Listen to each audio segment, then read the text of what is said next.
नमस्कार साथियों, पुनः आप सभी का बहुत-बहुत स्वागत है। आज की क्लास में हम पढ़ने वाले हैं राजस्थान के प्रमुख शिलालेख और राजस्थान की प्रमुख जो प्रशस्तियाँ हैं, जहाँ से हर एक एग्ज़ाम में आपसे सवाल पूछा जाता है।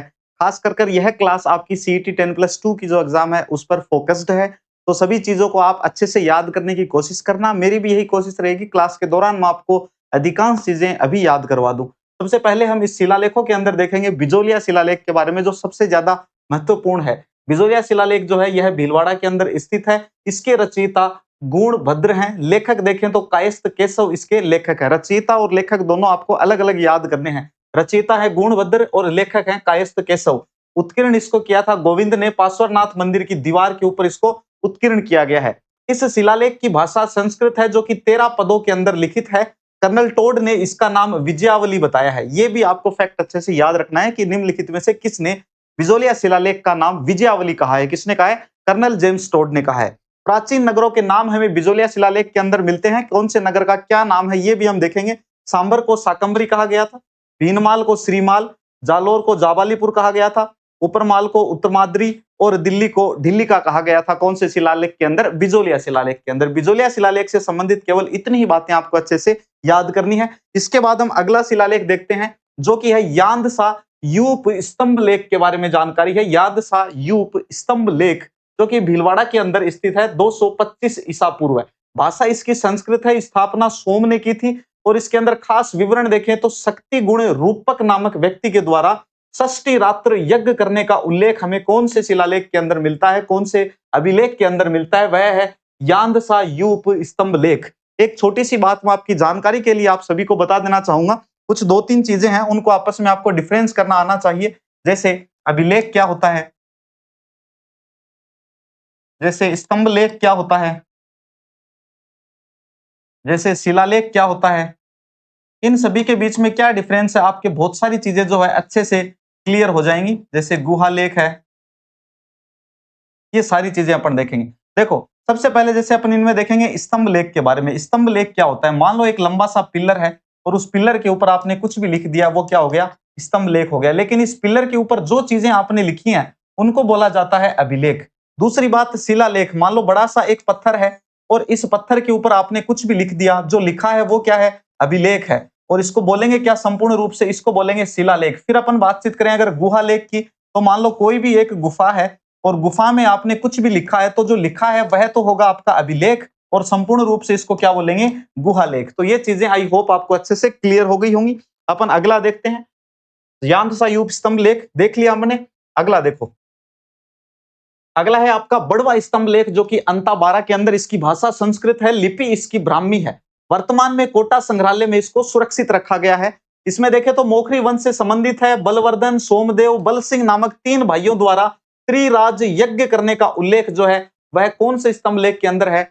बड़वा स्तंभ लेख के अंदर। अगला देखिए, नेक्स्ट आपका गंगधर का लेख, जो कि झालावाड़ के अंदर है। भाषा इसकी भी संस्कृत है। विवरण तांत्रिक शैली से निर्मित बावड़ी का उल्लेख इसके अंदर है। यानी एक बावड़ी है जो तांत्रिक शैली से बनाई गई है। उस बावड़ी का उल्लेख किसके अंदर है? गंगधर के लेख के अंदर है, जो कि झालावाड़ के अंदर। 5वीं शताब्दी की सामंती व्यवस्था की जानकारी भी हमें गंगधर का जो लेख है वहीं से मिलती है।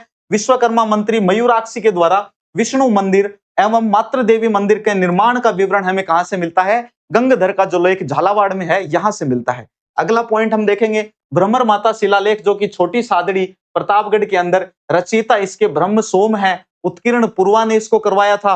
गौर वंश और ओलिकार वंश की जानकारी मिलती है। 5वीं सदी की सामंती प्रथा जो है उसका उल्लेख भी हमें किसमें मिलता है?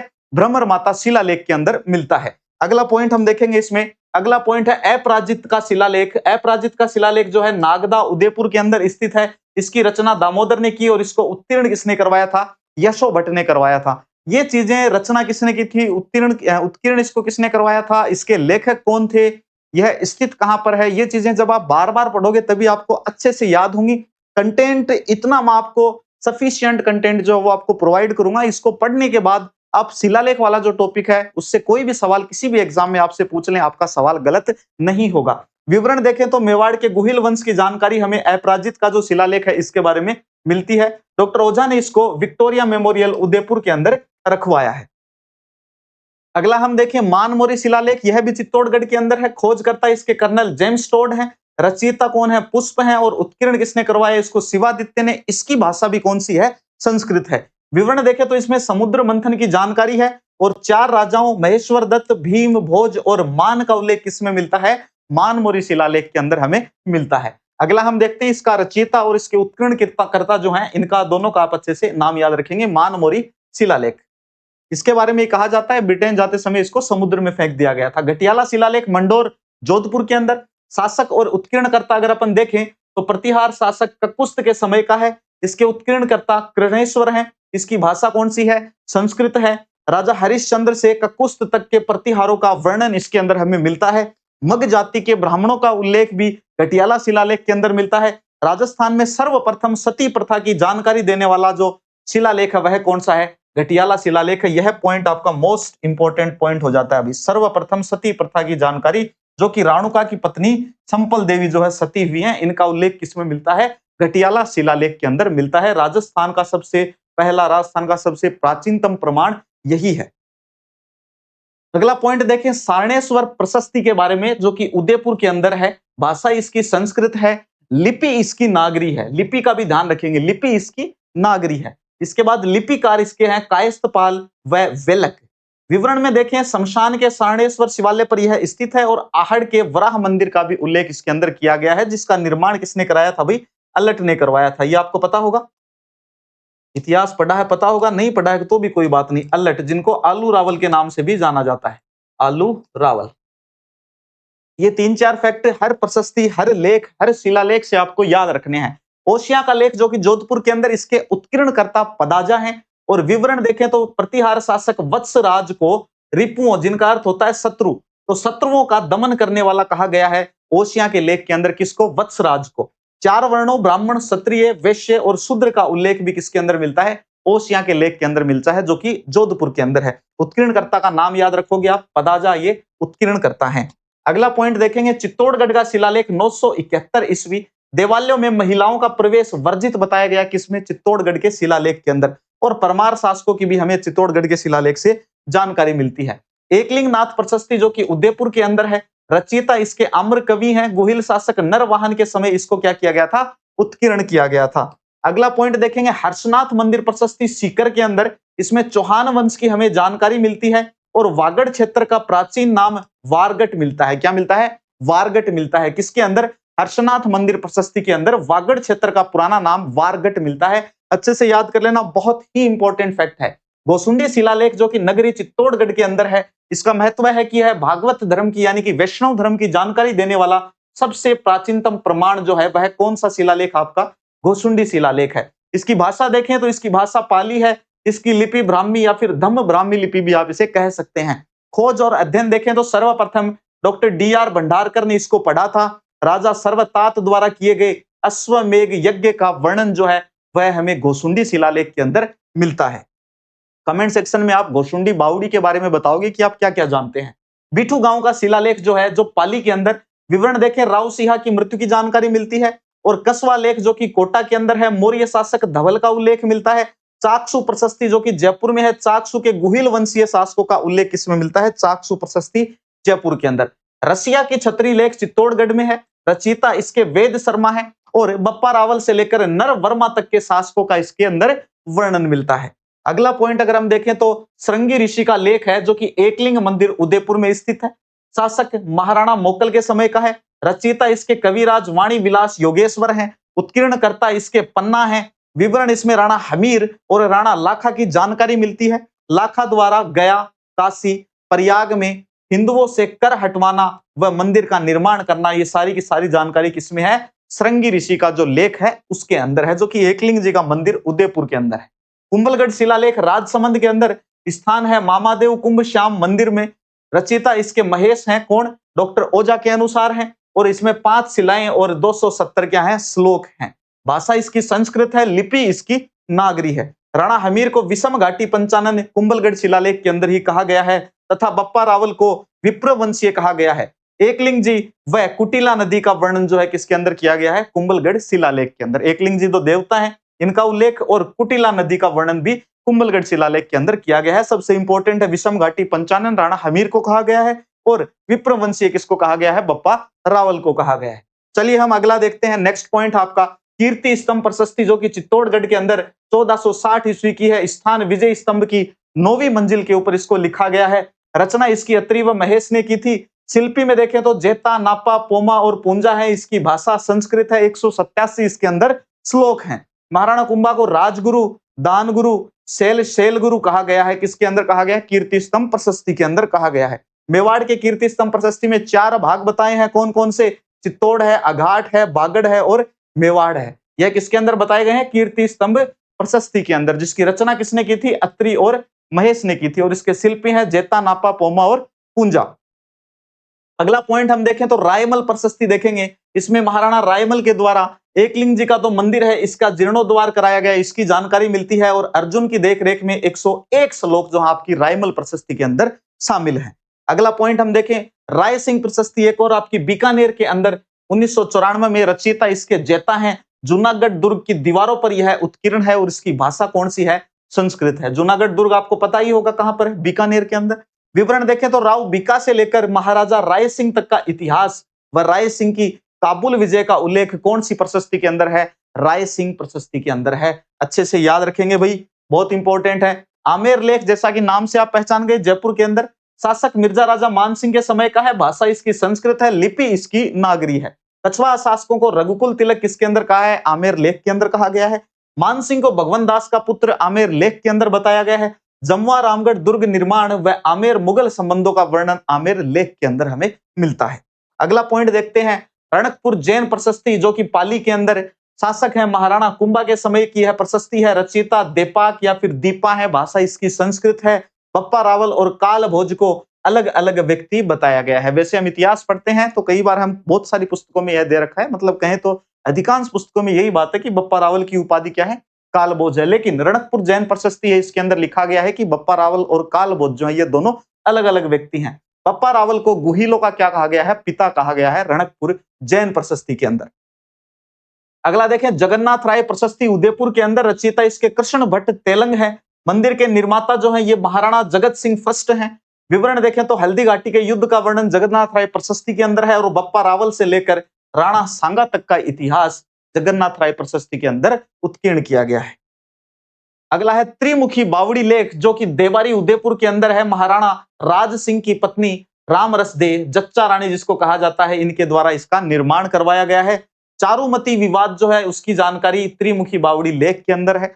मालपुरा विजय एवं डूंगरगढ़ विजय का उल्लेख जो है, डूंगरपुर विजय का उल्लेख भी त्रिमुखी बावड़ी के अंदर है। चारुमती विवाद जो है इसके बारे में जब हम मेवाड़ का इतिहास पढ़ेंगे उस समय हम आपको निश्चित रूप से बताऊंगा और पूरे व्याख्यात्मक रूप से बताऊंगा, ताकि एक स्टोरी के माध्यम से आपको सारी चीजें अच्छे से याद हो जाएं और एक अच्छा कालक्रम भी आपको याद हो जाए। अगला देखेंगे हम राज प्रशस्ति, जो कि राज संबंध के अंदर रचयिता इसके रणछोड़ भट्ट तेलंग है। 25 काले पाषाण शिलाओं के ऊपर इसको उत्कीर्ण किया गया है।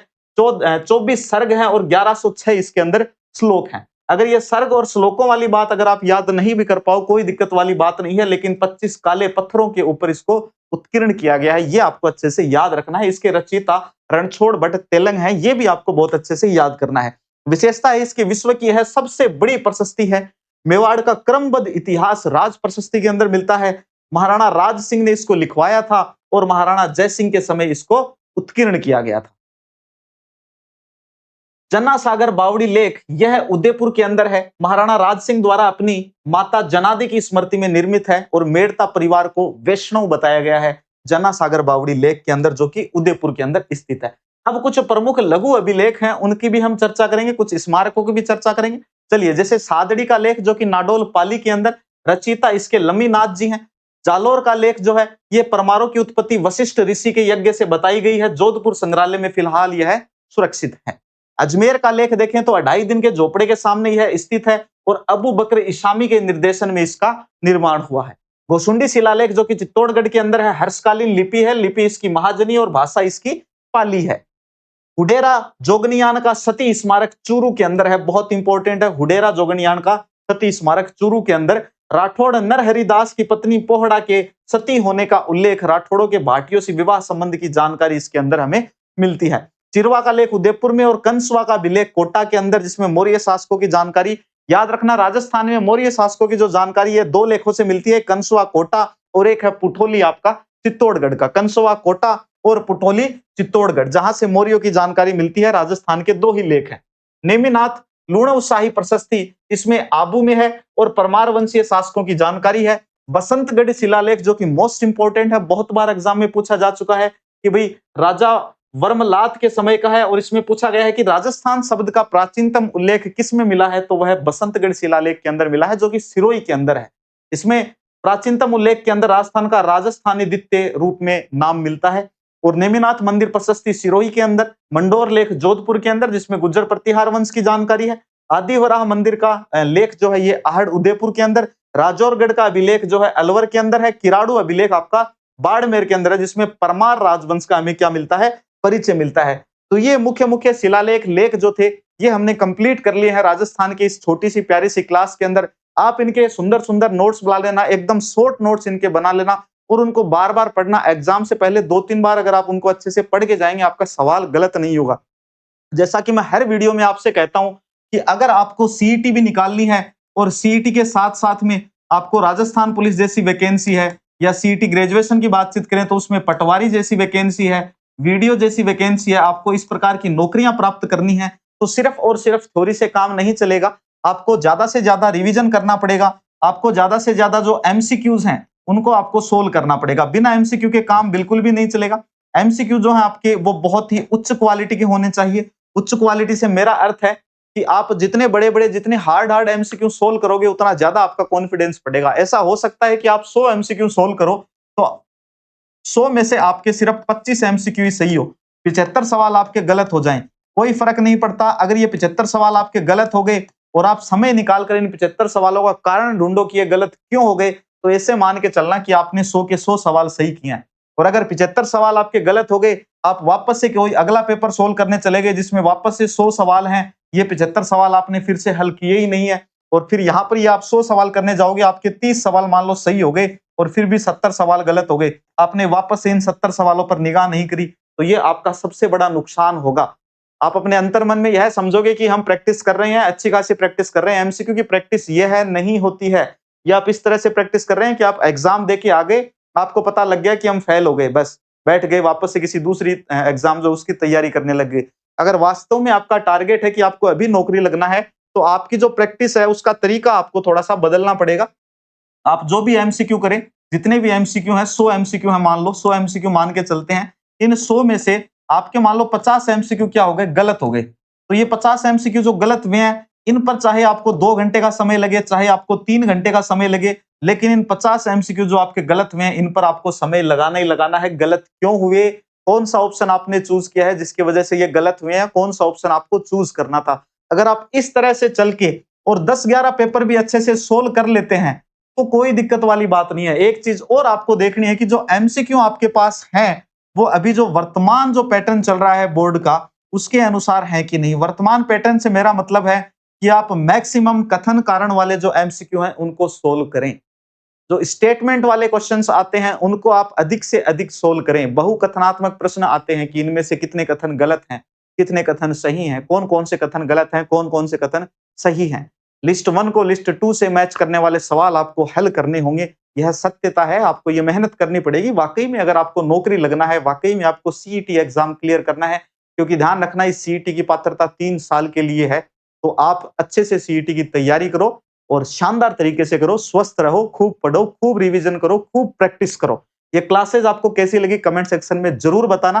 चैनल को सब्सक्राइब करना, इस तरह की खूब सारी क्लासेस आपको मिलती रहेगी। मिलेंगे नेक्स्ट वीडियो में, तब तक के लिए नमस्कार, धन्यवाद।